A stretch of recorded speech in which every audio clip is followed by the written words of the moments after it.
Ladies and gentlemen, it is your host. That's right, Day One Podcast, Andre Norman. I'm saying Academy of Hope. We are back in the building. Sorry to be gone so long. I did miss you. I'm saying it's been a phenomenal trip. Been around the world a little bit, but I am back here on set, and we have a new, phenomenal, the next greatest. I'm saying the latest in the line of great people that come to you. Everybody I know wants to sit in this chair because everybody I know wants to encourage and help people behind the walls do and be better. So we have a sister here with us today who's going to bless you, enlighten you, and give you some new insights on how to do and be better. So without further ado, Somerville, Georgia is in the building. Would you like to introduce yourself, Yes. please? Hey, everybody. My name is Jennifer Rodgers, and I am originally from Somerville, Georgia.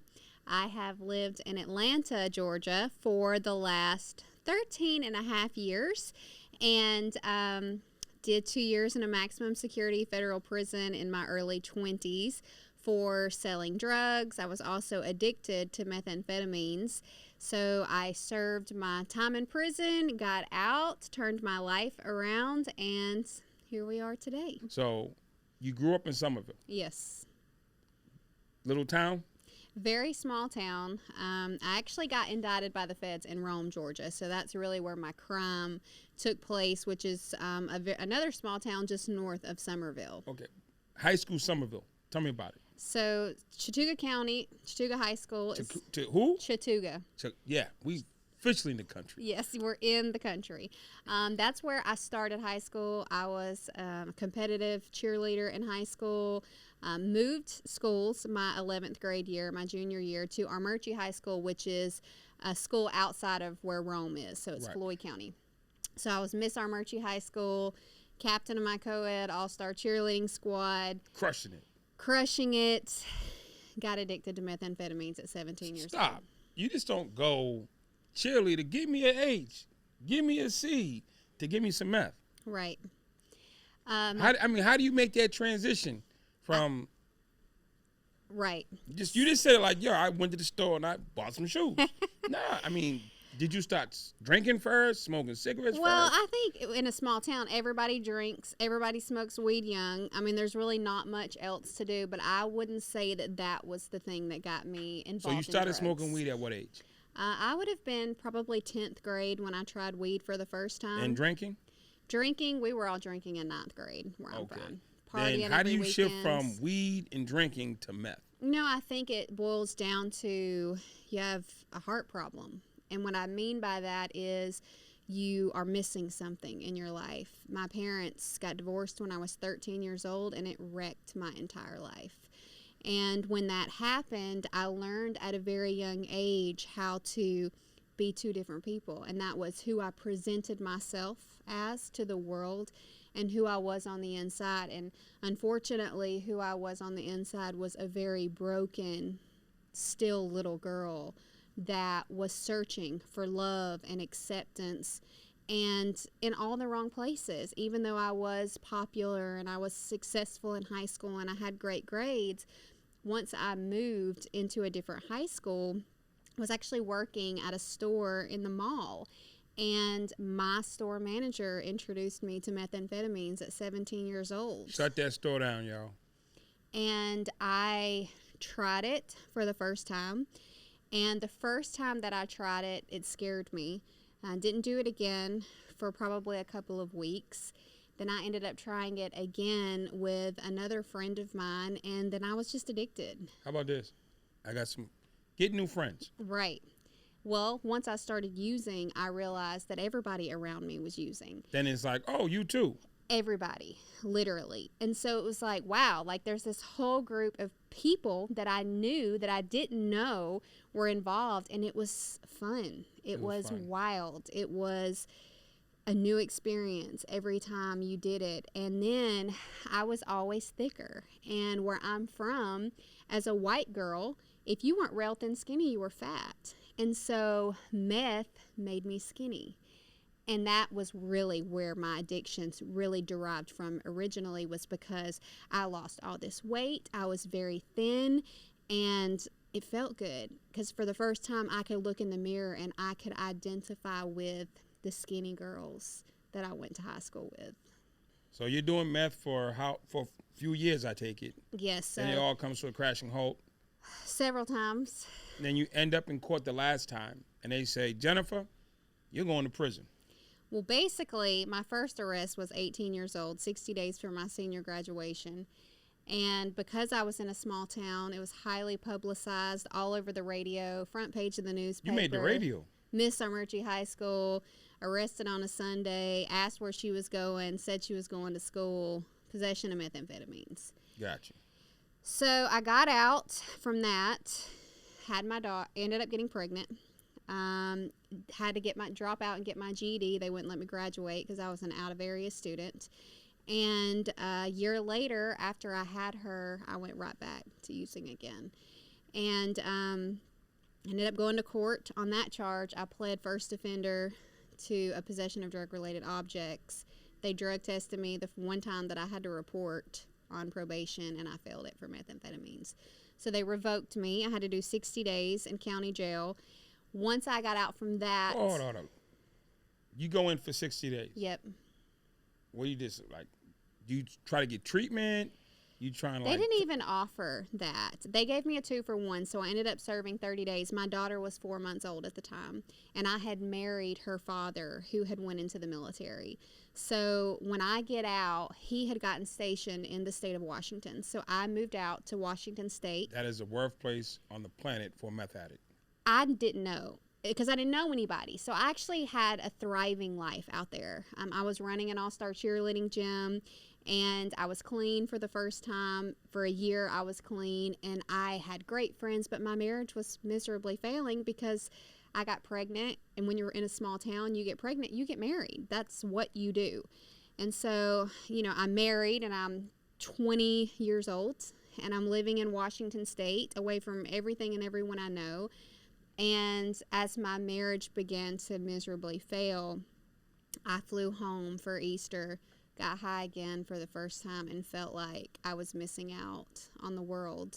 So you're back down that rabbit hole. Yep. Came back and functioned as an addict, as a successful addict, for a couple of years until the snowball effect came crashing down and multiple arrests, ended up with a federal indictment.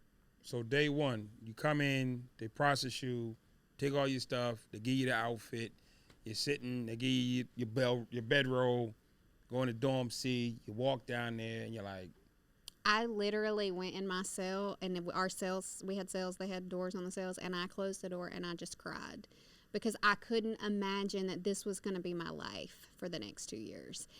And luckily, the bunkmate that I had, the room that I moved into, she was so great for where I was in that moment because she understood. That had been her at one point. And so she just held space for me in that moment. And it's like, it's going to be okay. You get used to it. And you hear that, but you're like, I hear you on the crying. I hear you on my life is horrible right now. Where are you on accountability for where your life is? Oh, I was angry. I was angry at God because God. I was like, I was mad at God. I'm going to tell you why. Your boss gave you the meth, not God. No, I'm going to tell you why I was mad at God. So I gave up on God at 13 when my parents got divorced. I was raised in a very small town, went to church every Sunday.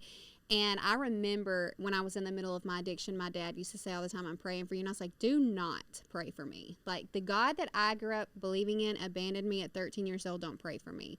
So back up to while I'm in county jail on this federal indictment, I had been in there for like 10 days. A woman comes in with a church, and I'd never had a conversation with her before, and she says, can I pray for you? And at that point, I had nothing left to lose because I had nothing. So I'm like, you can pray for me.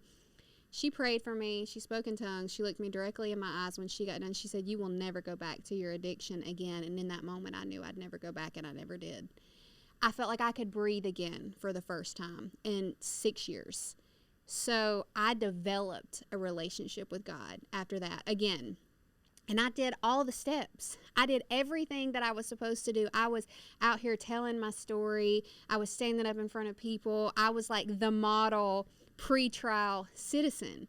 Now here I am again, back incarcerated, and not even just incarcerated, but incarcerated in a maximum security facility. And I didn't understand. I'm like, why? Why am I here? Why? Because it Well, I was knew. possession and Well, yeah, transportation but I of was supposed to be methamphetamines. in a camp, not in a yeah. maximum security facility. That was more of what it was about, that I was angry. I'm like, you know how they say you have You like can't this, pick your own prison right, sometimes. but you know how they say you have like the 7 steps of grief. Mine is like the 7 steps of anger, Right. and they just build up. Well, I was in those 7 steps of anger, The world but ain't with fair God, right now. The right, world's not fair. right. World's not fair. I'm angry at God. I'm not ready to look at myself I should be playing yet. putt-putt golf, and I'm up here. Right.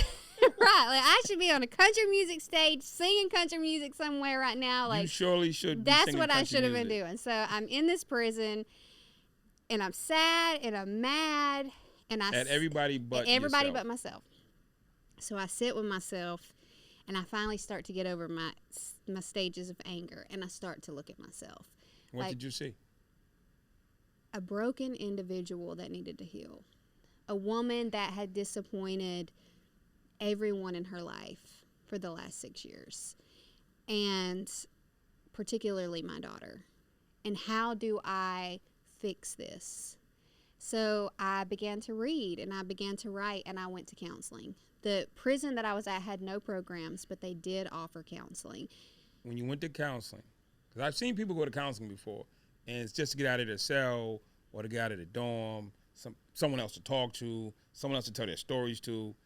What did you do when you went to counseling that you hadn't done before? Because this wasn't the first counselor that you've No. seen in your life. No, it So wasn't. what was different about this counseling session? I was honest about who I was and where I was and the things that had taken place in my life that I was responsible for, and the things that I was not responsible for, but that I had carried my entire life, and people that I needed to forgive that would never give me an apology. And I faced those things for the first time in my entire life. Back inside, you come in, you're on your bunk crying. Luckily, you had a great cellie, or bunkie, depending on what part of the state you're in, who helped you hold the space. What did you do moving forward to say, okay, started going to counseling. What am I going to do with this 2 years? Right. How do you go back and give advice to that early you?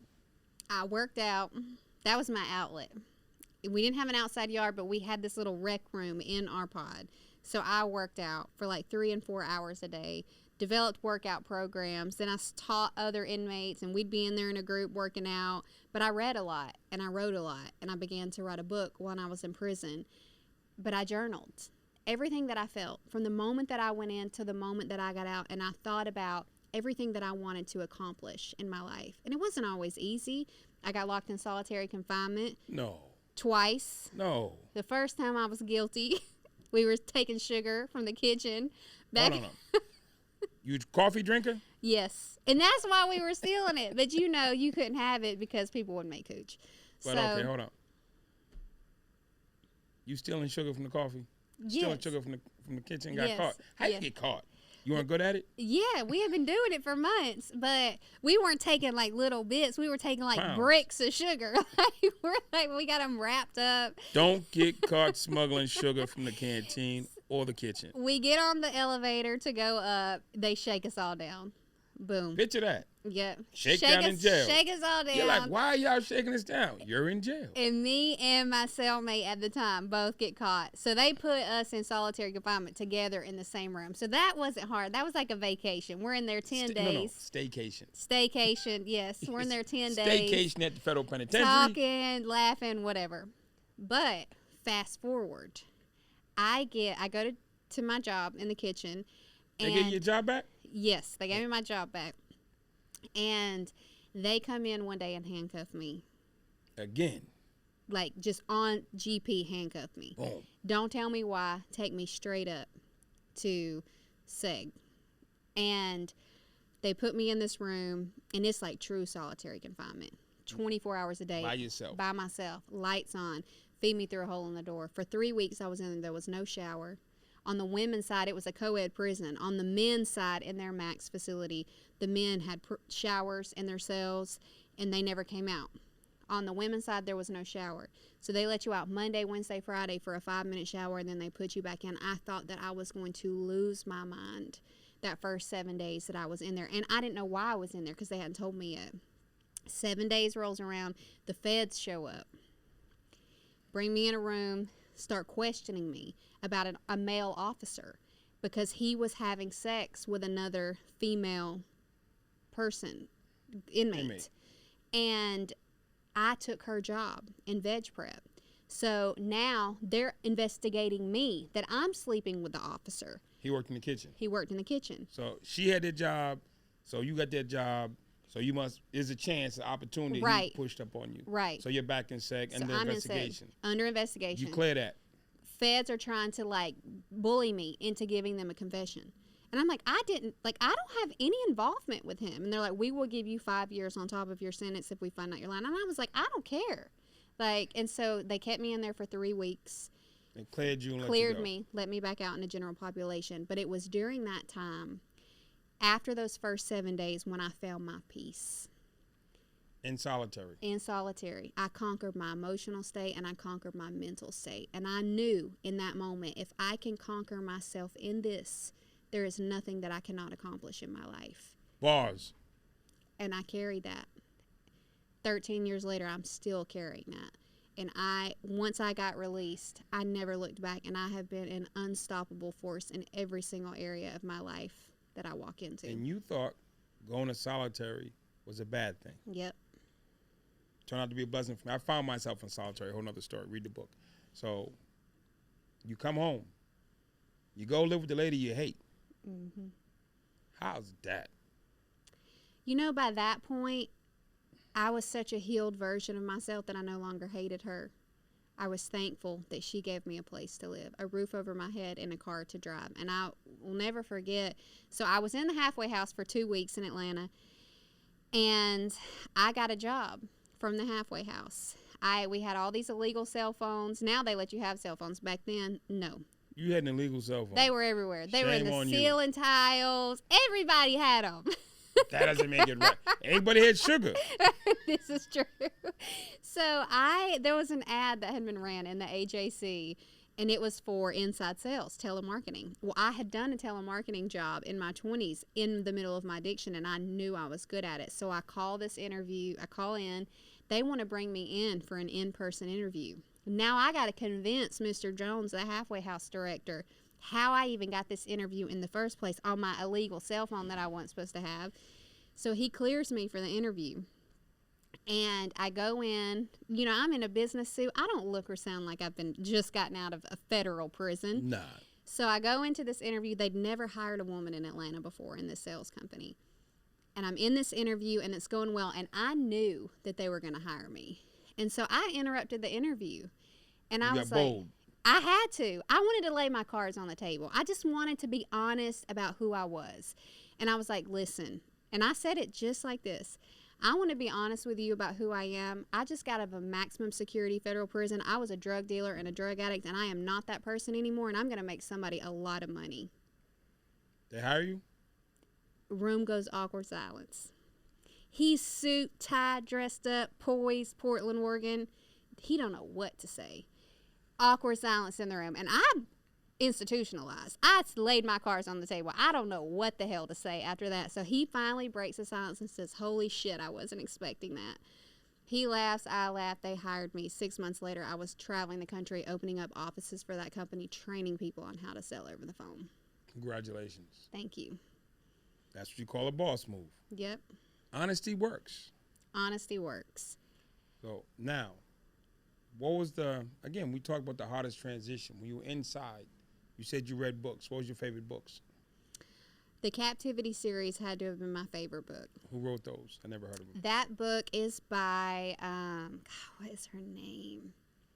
I can't think of her name right off, but she's a well-known Christian. She's a Christian writer. Also, big-time public speaker. Katie Souza. That's her name, Katie Souza. Ironically, Katie Souza came into the prison. So I didn't go over this, but they denied my halfway house time originally. And I was supposed to have gotten out December 17th, 2009. Counselor calls me in. We denied your halfway house time. Then because you missed the halfway house time, you were there when Susie came. I was there when Katie Souza comes in. You see how that works? See how it works? She comes up to me at the end of her little performance that she did. And she said, God spoke to me about you. She said, you're never going to come back here again. And when you get out of here, your life will take off. And one day you will get your daughter, and she will never remember a day that you lost with her.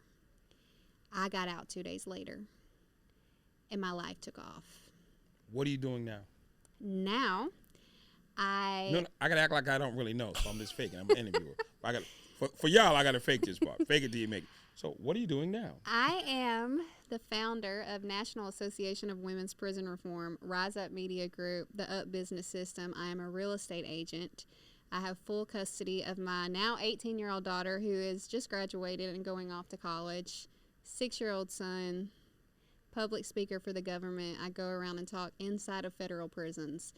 Now, the same government body that put me in prison pays me to tell my story.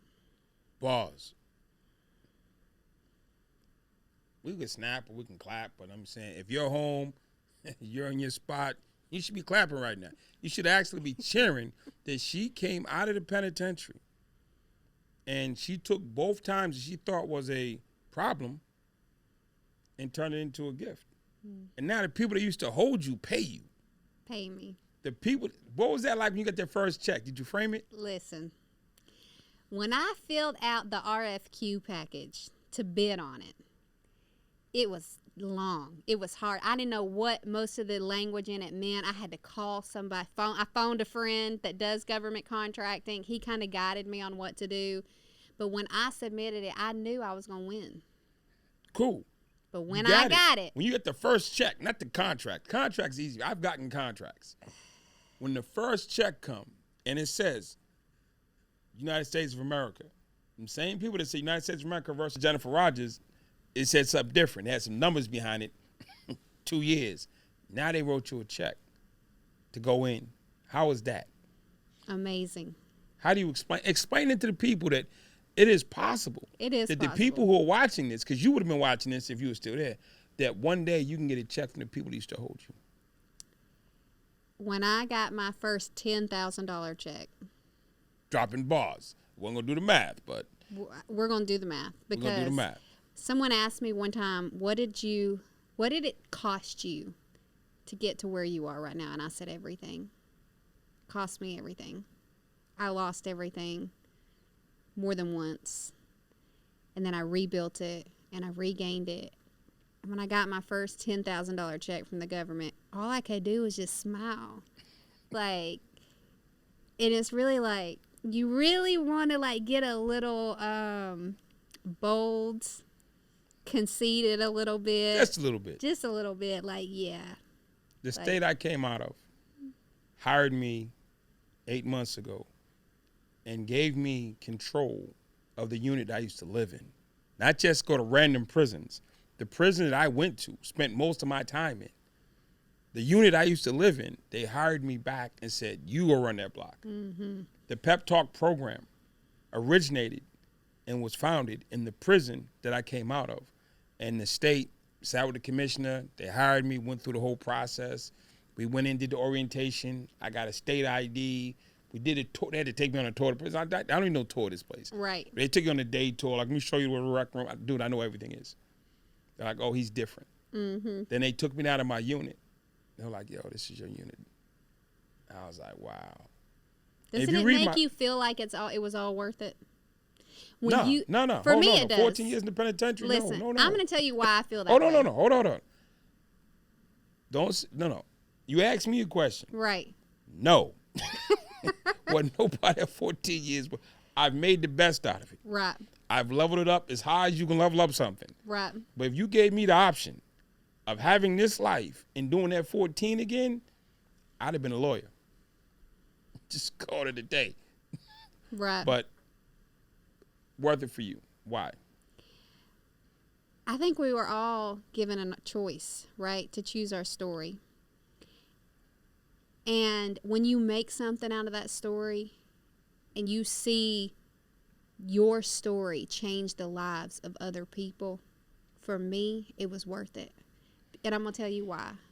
Because prior to that, I don't know what I was would have done in my life. I'd probably still be in Summerville, Georgia, talking about my bestie with my beer drinking husband and my 6 kids, like, you know, and not to say that there's anything wrong with that. No. If that's the life that you choose for yourself.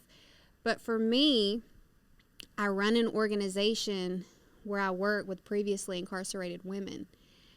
The hardest thing in all of my story that I went through, that I have only recently started to open up and talk about, was when I lost custody of my daughter and I fought for her back at 7 years old and I won. And I remember when I said to her, she had been living with me for 6 months at this point. The judge decided that you're going to stay here and live with me.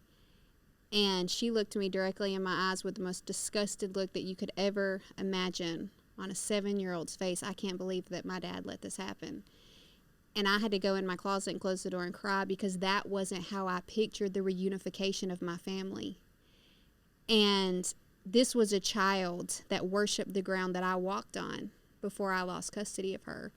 And we went through counselor after counselor after counselor, and every therapist we ever had quit on us. And I felt like a prisoner in my own home. Prison was easier for me than going home to that every day. My career became my outlet, which is why I became so successful. How did you fix it with your daughter? COVID happens. Locked in the house. Locked in the house, but I had just had my companies open for about 6 months at that time, both of them. Rise Up Media Group, National Association of Women's Prison Reform. We're projected to do $1 million revenue our first year.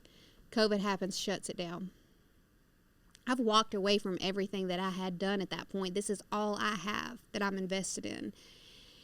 And I'm like, how am I going to overcome this? And I knew that this was what I was called to do. And so I had to sit and I had to brainstorm yet again. So I take my company and make it a national advertising agency, because that was one of the forms of revenue that we had. And bring it back July 5th of 2020. It's a Wednesday. Saturday, my 16-year-old daughter wakes up violently ill. Throwing up, head hurting, neck hurting. Take her to the emergency room because I Googled her symptoms. We think it's meningitis. She has a ruptured brain aneurysm. We're transferred in an ambulance to Emory Neuro ICU in the middle of a pandemic. They tried to not let me come up on the floor because we're in the middle of COVID. I'm like, she's a minor. You don't have a choice. They get me up there. It feels like solitary confinement all over again, because I'm in this little room. They won't let me leave. They're denying me access to a shower and a private bathroom at Emory Hospital in Atlanta. And I throw the biggest fit that hospital's probably ever seen. I wrote emails. I went on social media, and I had access to my private bath and shower the next day due to that. But in the middle of this, I am literally watching my 16-year-old daughter fight for her life.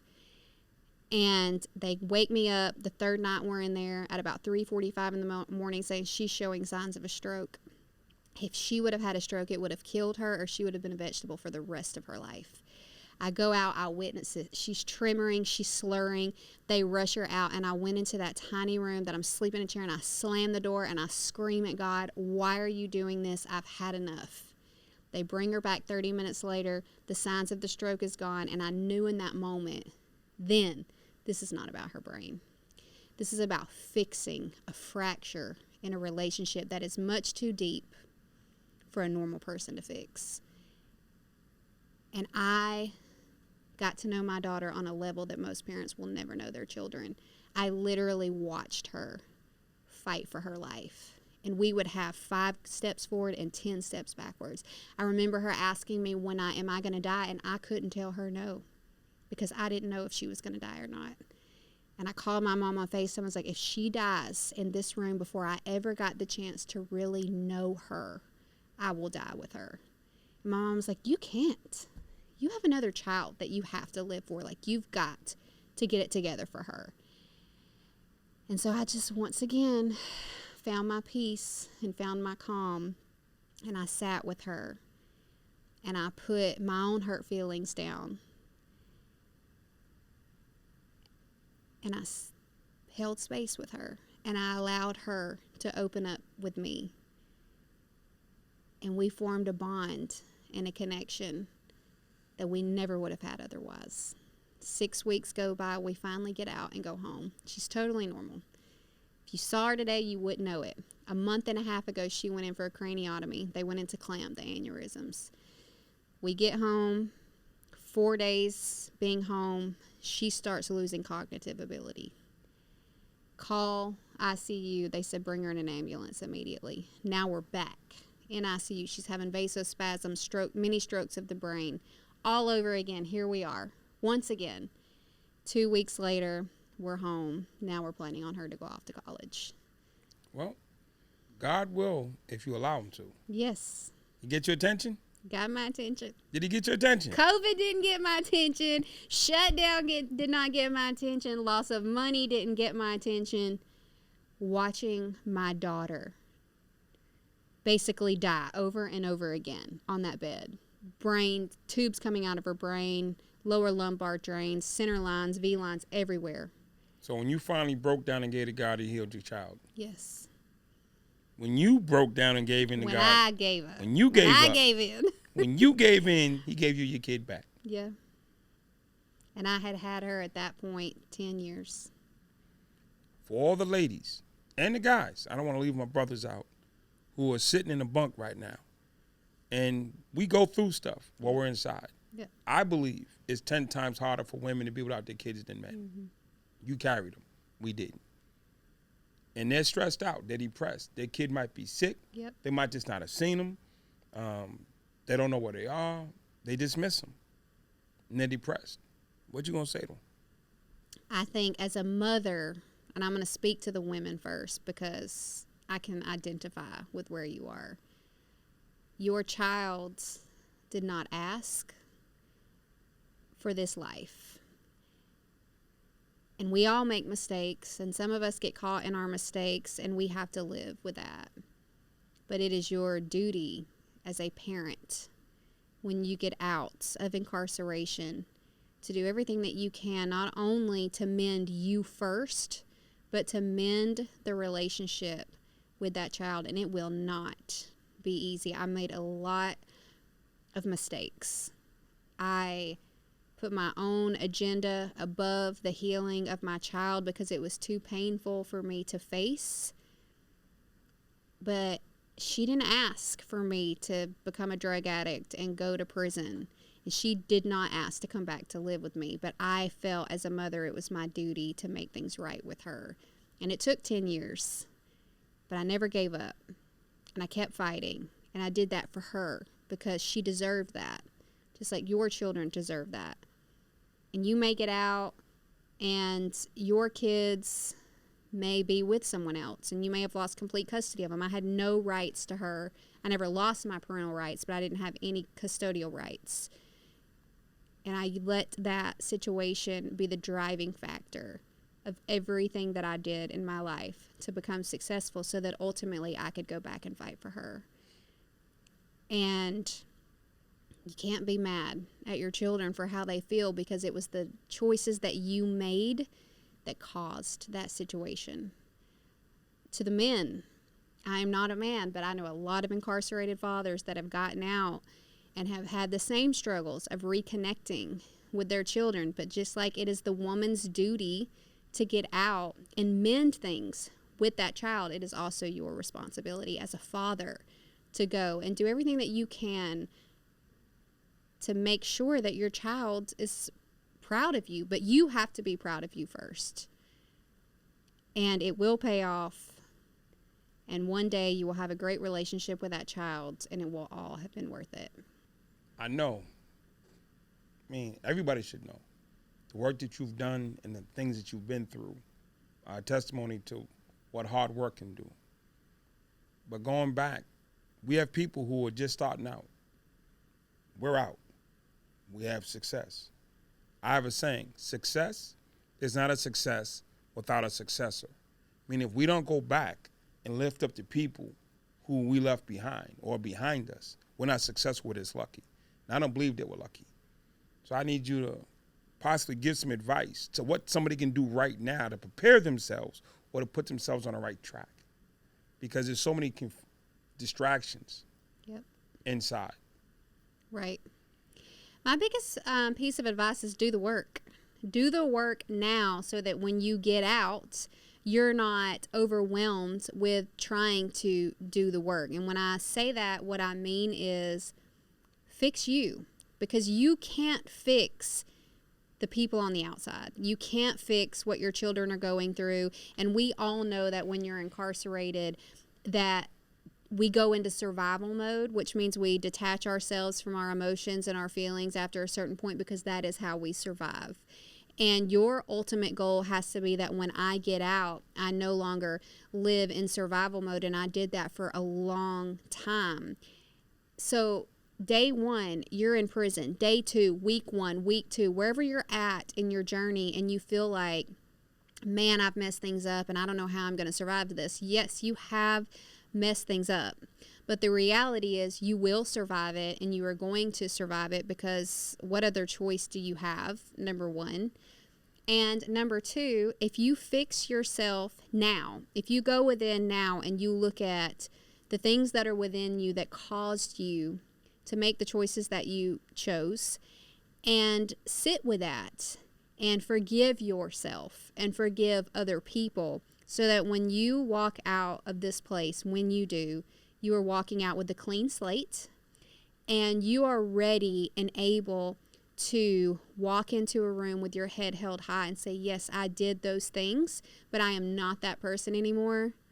And I'm going to make someone proud, or I'm going to make someone a lot of money, or I'm going to look at myself in that mirror every single day and say, you know what, I am worthy of the second chance that I've been given, and I'm going to take full advantage of it. But you have to do the work now.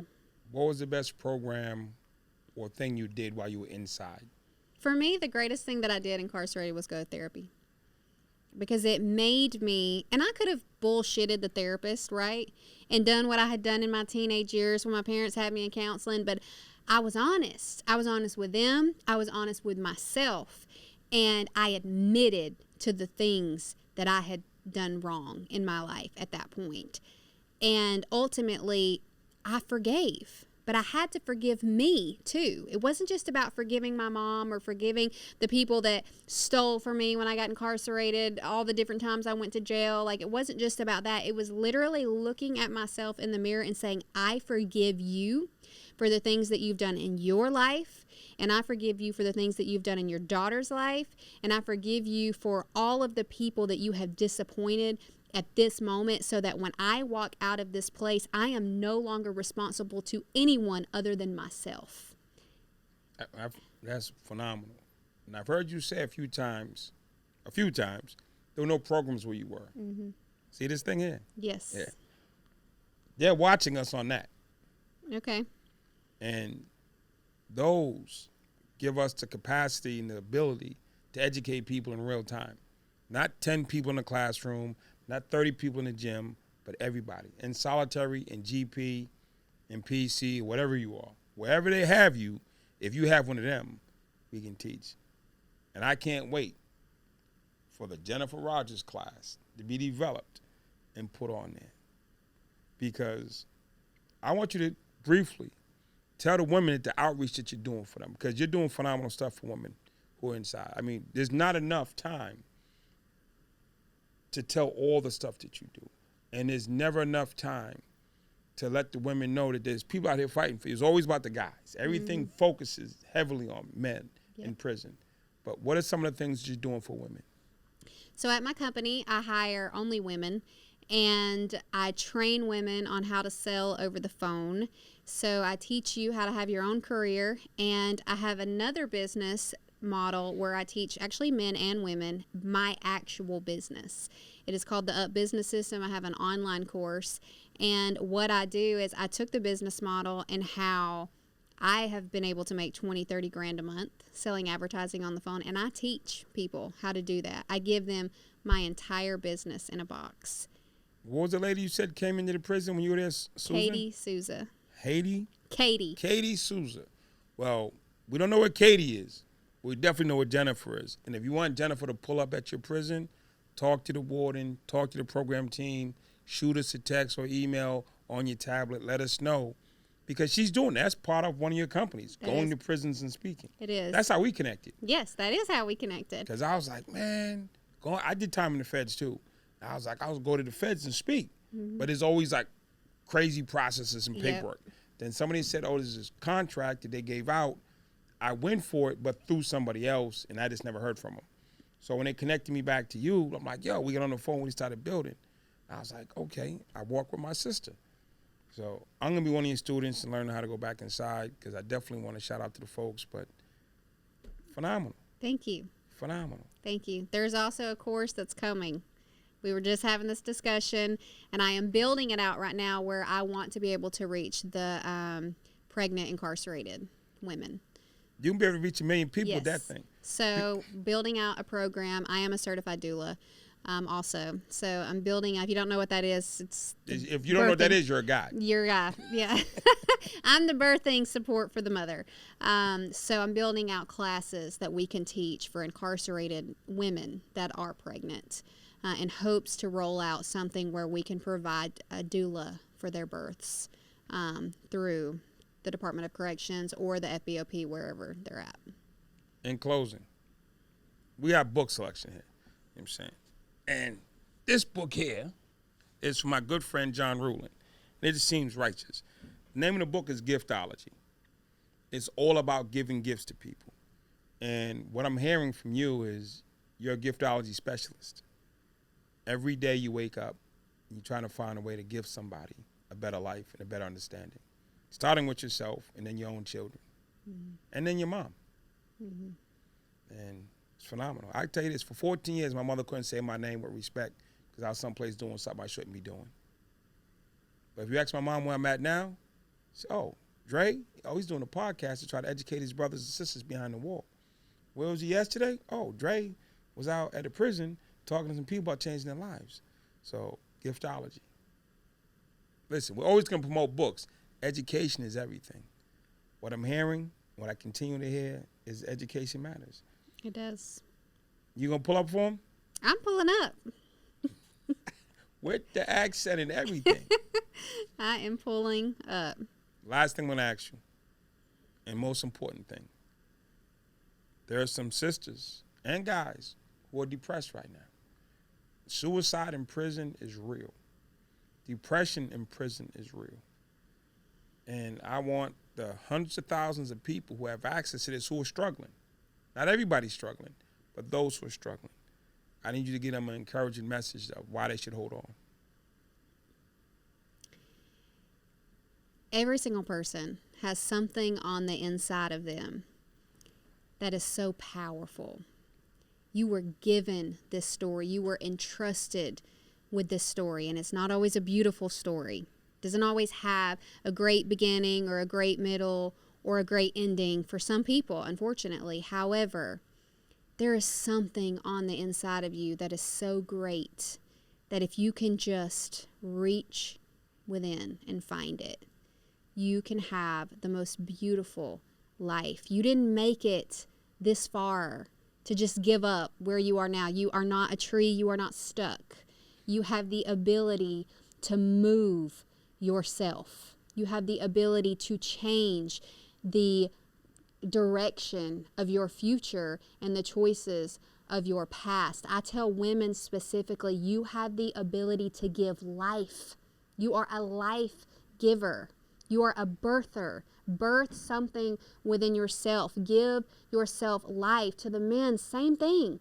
You all have something on the inside of you that is so powerful, that is so great, that if you will just look within and find it, one day when people say your name in a room full of 1,000 people, they will say it with a smile on their face instead of a grimace, because you came out and you changed your life.